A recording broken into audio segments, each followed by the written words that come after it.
Welcome to Reading Cafe and Happy New Year!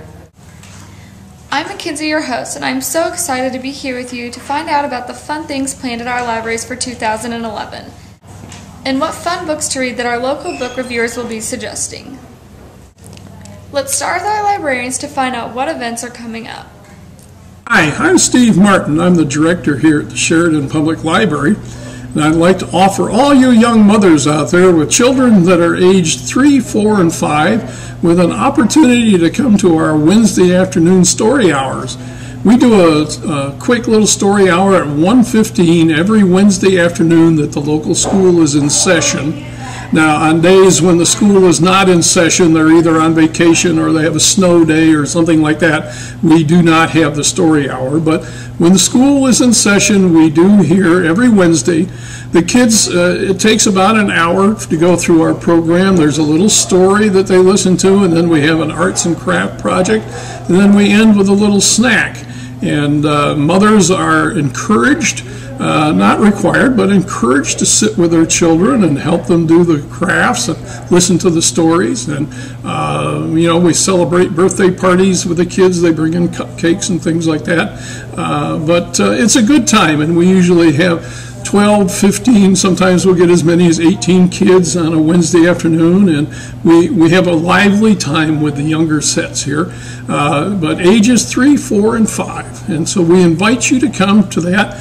You don't have to be a resident of Sheridan for that. If you live in the area or you're just passing through, come on over to the library and join us for Story Hour. Thank you. Now those fun events will help the wintry days go faster.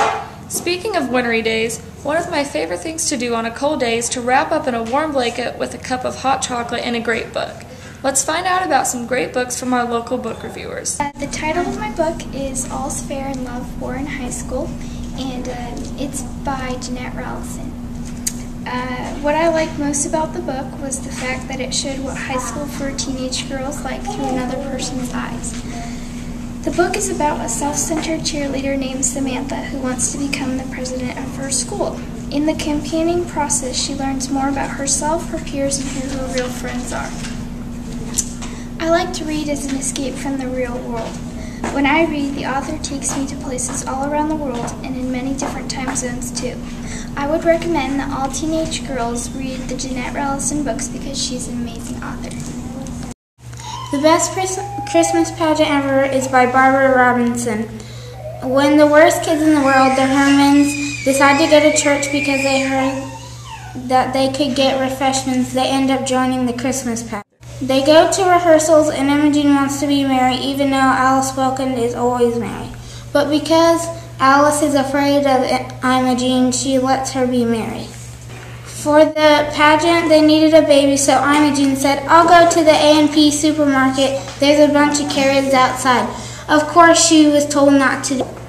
When it is time for the pageant, the cast is afraid that the Hermans won't show up. But when they did, it made the pageant seem like it would have been when Mary and Joseph arrived at the stable with baby. Throughout the story, Imogen learns to be nice and also learns the true meaning of Christmas. She also gives a gift of him. I like the story because it proves that anyone can change from bad to good. Everyone needs something to care about. It also shows that if you stick to something you want to do, you'll achieve your goals in life. There's nothing you can't do. Thank you to our local book reviewers. Those sound like great books to check out. Please join us next week for more library fun and great books. Keep reading.